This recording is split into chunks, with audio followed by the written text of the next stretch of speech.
这个就是对方公司发出的道歉声明了。二审什么时候开庭？明天上午。胜算有多少？我们之前固定了很多证据，但是还不能完全证明对方侵犯魏先生的知识产权。结果怎样，现在还很难说。魏老先生那边怎么样？魏先让你不要因为这件事情焦虑，好好休养。这是他的意思，还是你的意思啊？全体研发部门的意思。好，我会回去睡一个好觉。明天，法庭见。我的当事人曾经师从魏诗远先生，在这期间和魏先生深度讨论过这个新材料的科学问题。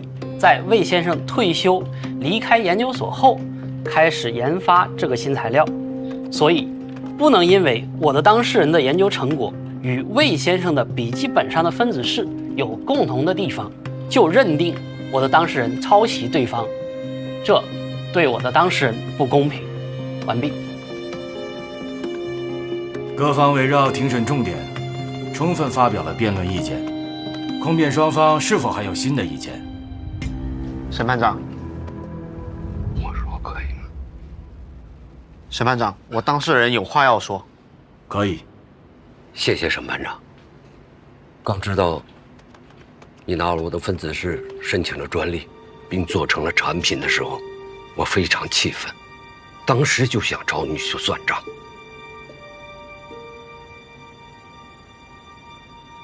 其实你完全没有必要这样。虽然我当时的研究已经基本成型，但还是有欠缺的。我把研发报告交给你，就是想让你把它继续完成了。我老了，老伴儿也中风了，名利对我来说都是过眼烟云。我是想让你把这项研究进一步的完善，最终做出你自己的成果来啊。当我得知你做出了长绿毛的变压器，我已经没有了怒气，只为你感到悲哀。你表面上把报告推给了我，而背地里却拿着我还有缺陷的分子式，既不检验也不论证，就照猫画虎的拿去申请了专利。一个知识分子，一个做科研的人，不追求学术是不择手段的追求名利和地位，起码的道德底线都没有。你怎么会堕落到这种地步呢？变压器长绿毛不可怕，不用就是了。而人心长了绿毛怎么办？我也为我自己感到悲哀。为师者，传道授业解惑。我既没有教会你做学问，更没有教会你做人之道。最让我感到悲哀的是，你居然借着这项技术，让大家以为你是行业的权威。如果权威都像你这样，那国家还有什么希望啊？让这些真正做科研的人情何以堪？你这个假权威，用不成熟的技术制造出了失败的变压器，造成的恶果是，用真正的好技术生产出领先国际的变压器，都没人敢买。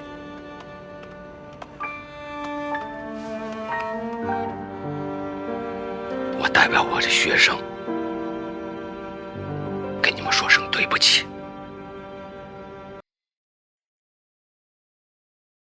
喏，想吃什么吃什么哈。啊，谢谢。来，凉茶。可以可以。怎么搞的？把自己弄成这样啊？老马失蹄，没留神呗。没事儿，轻微骨裂，养几天就好了。要不要换个地方住啊？在这儿也没什么人照顾你。不用，这不是刚找了个小徒弟吗？有他照顾就行了。怎么了，儿子？伯伯没事，过几天就能活蹦乱跳。哎呦，我活蹦乱跳的。去玩吧。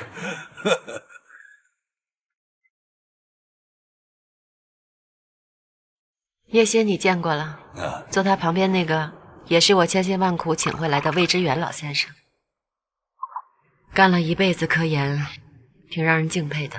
一会儿介绍你们认识一下。好，来，中秋快乐！年轻真好，像你我的老伴儿。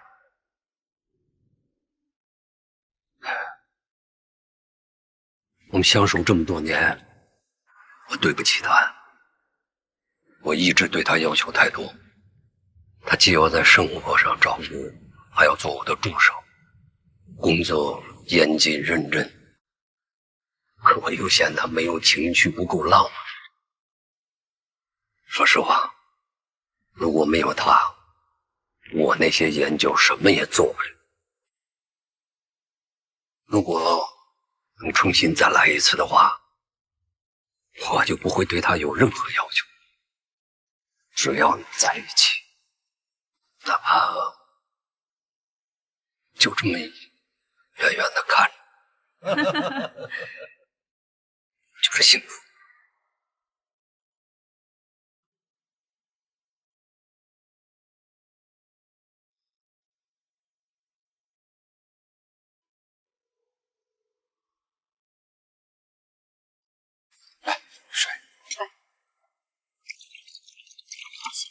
哎，谢谢。这凉茶摊儿还很不错，以后我老哥俩开他一个。南方这凉茶呀，喝着有股中药味儿，西北人受不了。小心啊！那我们就开个饭馆，卖水煮肉片。哎，要开的话是卖羊肉泡馍香吗？哎呀，水煮肉片香，羊肉别蒸了泡馍香。水煮羊肉片，把馍泡进去。对，就像外公和爷爷似的，制作双面饭。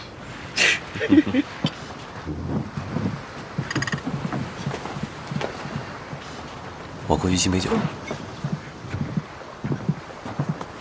早就想过来跟你打招呼。活过来了？刚活过来，还没来得及跟你汇报。上次的事情，我的问题，对不起，真心的。也别这么说。如果我们能够早一点帮助你们，我想骑士联盟不用吃那么多苦。该吃的一定要吃，9981难，一难都少不了。不经历风雨，哪来的彩虹啊？哎，都过去了。哎，你现在不会还是一个人在搞吧？没有，那我的最强阵容，我给你介绍一下。好，楠姐一起。嗯，好啊。高远的新团队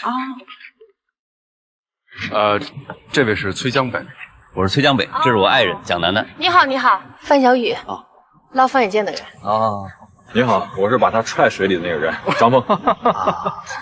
你好，我是熊耳，方远见背后的男人，恩人。你呀，你是最幸福的人了。啊，这个信息量还是蛮大的啊。正所谓天下风云出我辈。直挂云帆济沧海。那你还给对上了，这我就会这一句。我也是。来吧，来，一起。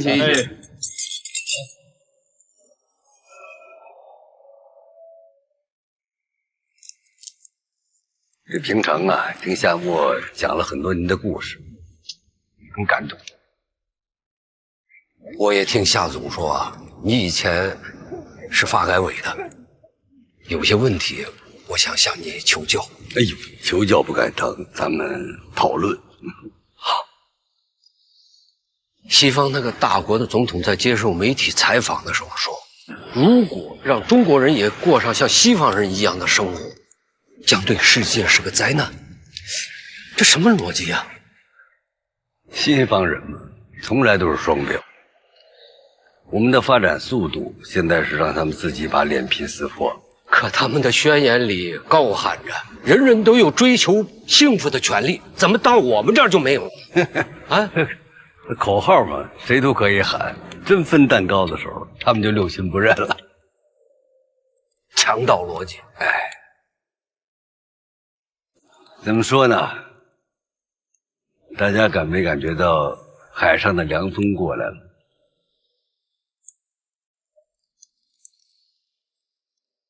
应该加件衣裳了。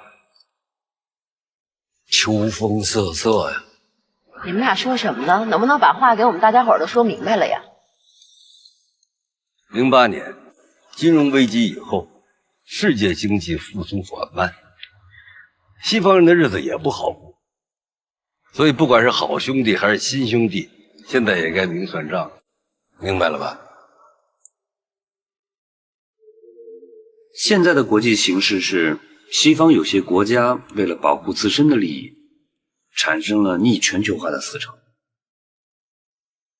太平洋两岸那边呢高喊着本国优先，我们这边呢提出了人类命运共同体的理念，已经写入了联合国的决策。大家可以想一想，为什么在这个时代，这两种思潮会互相碰撞？因为他们只让我们做蛋糕，不让我们吃蛋糕。凭啥就让我们做蛋糕，不让我们吃蛋糕？凭啥呀？这个世界历史发展到今天啊，一共经历过3次工业革命，而每一次工业革命都会带来经济的高速发展。我们现在身处的这个时代，可以叫做工业4.0时代。以我对国际形势的观察，我有一种预感，为了阻止我们，他们一定会从技术入手，封锁打压我们。虽然现在我们有不少企业跻身于世界500强，但往往都是大而不强，到时候恐怕很难对付他们。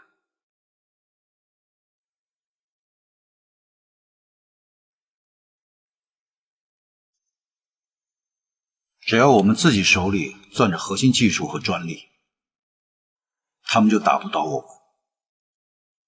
没错，所以我们要积极。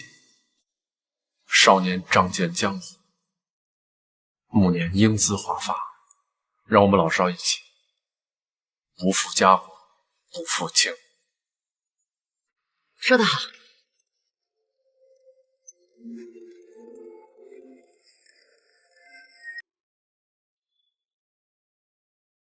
该国商务部签署了备忘录，宣称将禁止该国企业向中国通讯企业出售高端电子技术或者是通讯元件。这一事件不仅对我国高科技企业产生了影响，而且在舆论场上也引发了深入的探讨。坚持核心技术，自主研发，刻不容缓。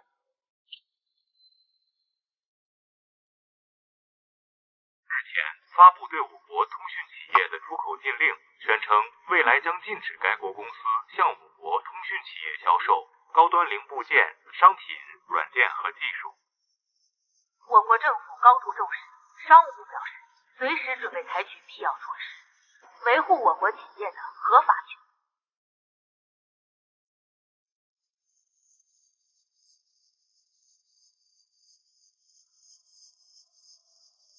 李师傅，去趟凉茶铺。好的，小姐。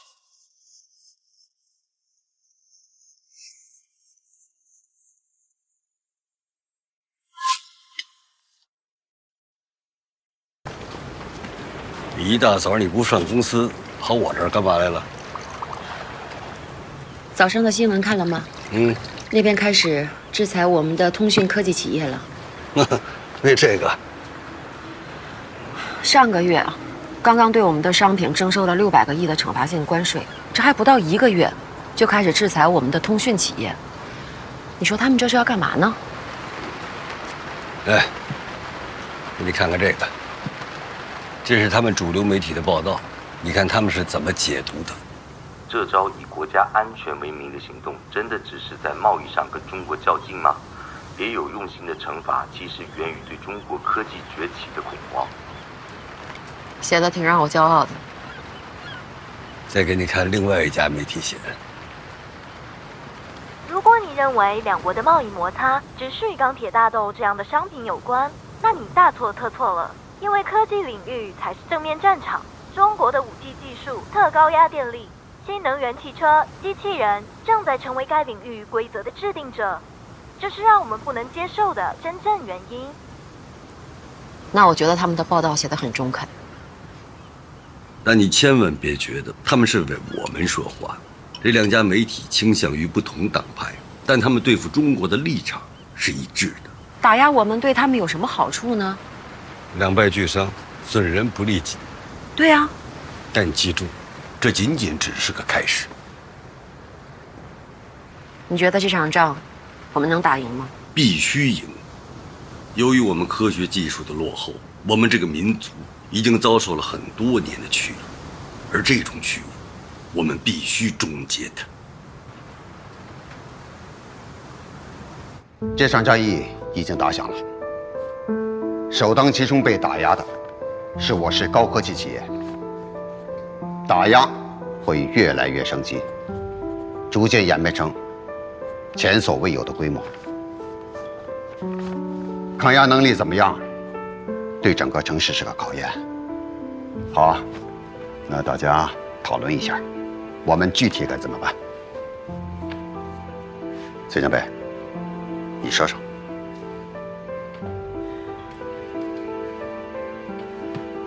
这些年啊，我们的高新科技发展得很快，同时带动了这个产业链的健全和发展，但是产业链的协同能力欠缺，很难形成合力应对打压，而且我们的创新体系是碎片化格局，创新企业各自为战，没有形成一个大兵团体系。应用科学研究和技术研究一直都是企业最核心的竞争力。中国的企业，鹏程的企业都应该具备这样的思考，来应对国际的挑战。那么，作为我们科创委呢，应该在顶层设计之下，设计出一套具体的方法，让我们的科技企业能够团结在一起，形成一种优势互补，加强产业链各环节的研发能力，同时打通产学研的通道，让科技企业抱团取暖。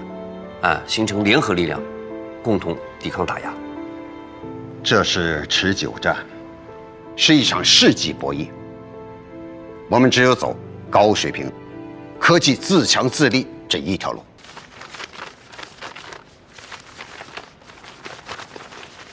这个本子，我想请你替我保管。这里面记录了集中铂合金做催化剂的所有的实验数据。目前的数据还不是很理想，100千瓦贵金属的消耗还很高。这方面的研究，日本已经走到了前面，我们距离目标还很远，所以，我另辟蹊径，寻找全新的替代材料，也有了一些尝试。魏先生，您为什么要把您的研究交给我呢？这是一个老人托付你的东西，你懂的。哎，魏先生，我现在记忆力已经越来越差了，我怕我哪天糊涂了，所以希望你能接力下去，拜托了。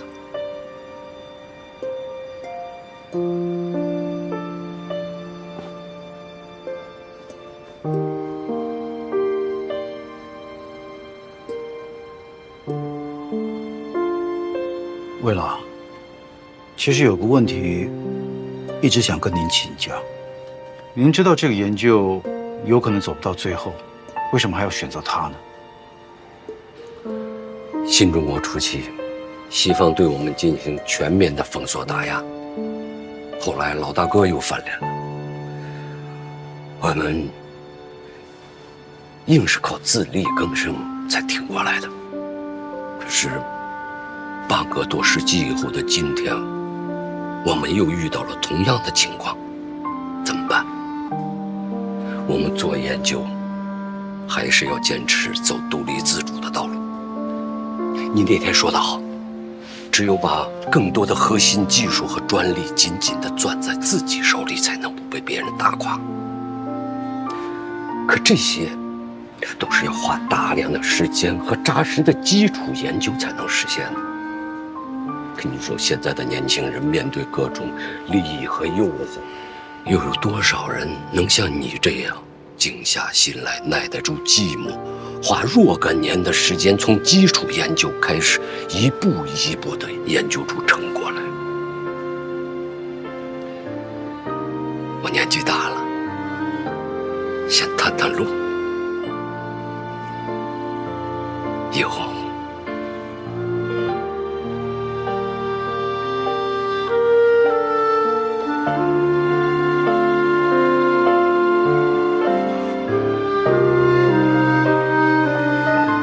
博士、魏先生，夏总请你们2位开会。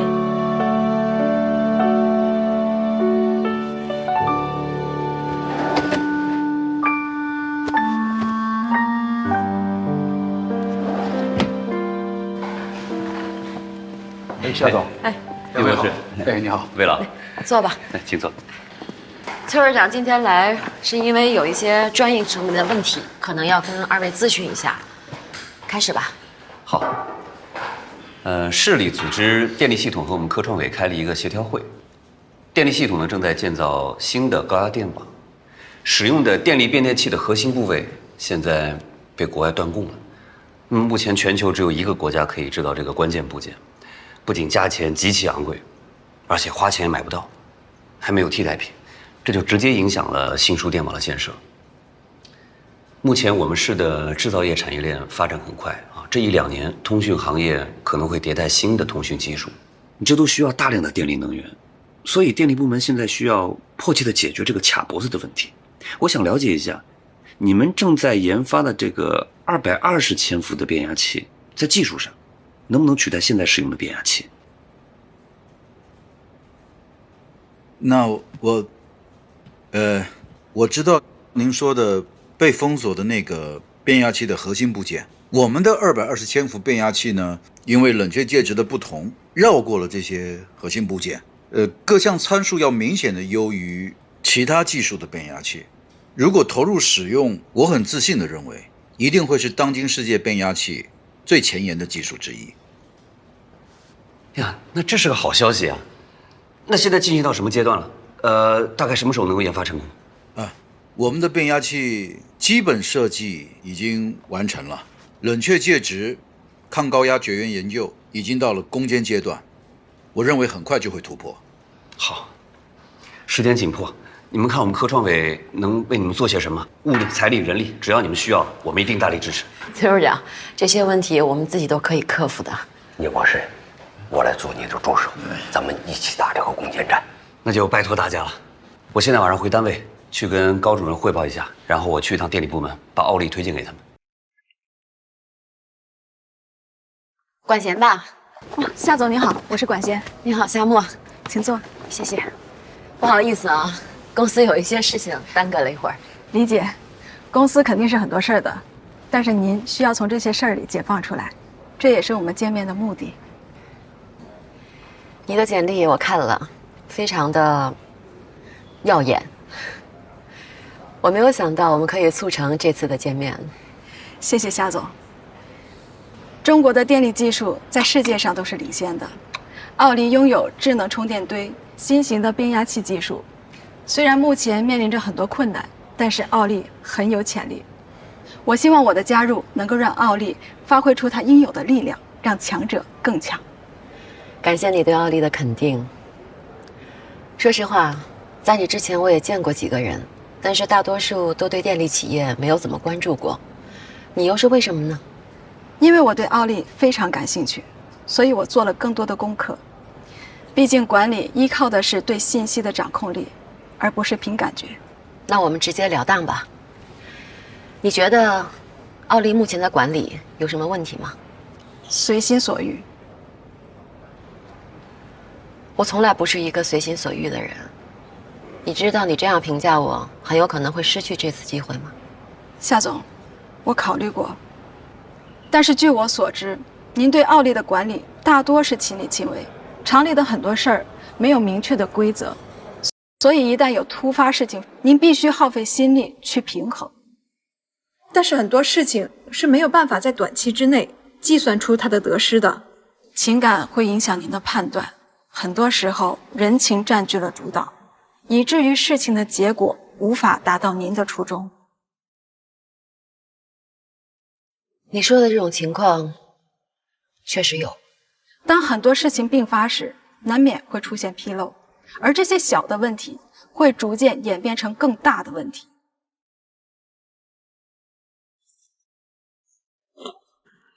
我这里有一些想法，您看一下。人的精力是有限的，一套完善的规则就像国家拥有了法律，当事情发生时，依照规则解决就好。而您可以把您的精力花费在更具有创造性的部分。你说的创造性指的是什么呢？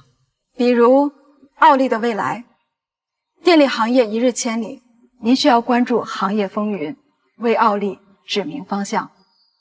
您是领航员，开船的事儿可以交给我们。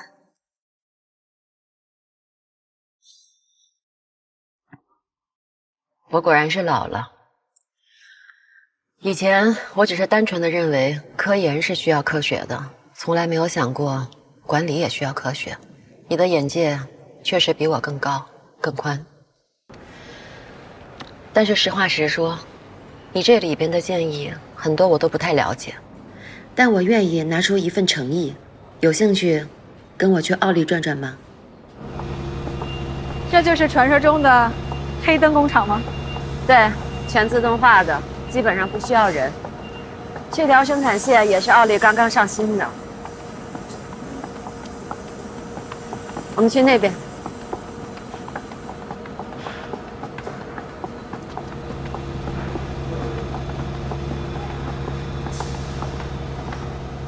其实，在奥利转型之后，就进入了智能化的生产，工人比以前少多了，但是我就不知道该怎么管理了。工人是受过高等教育的年轻人，更有自己的想法，我了解。对，我以前跟那些老工人很熟，他们想什么要什么我都知道。但是后来厂里多了这些年轻人之后，我就什么都不知道了，甚至有点力不从心了。人是多样的，但也有共通的地方。我有信心把大家凝聚到一起。我带你去奥利的心脏研发中心看看吧。好。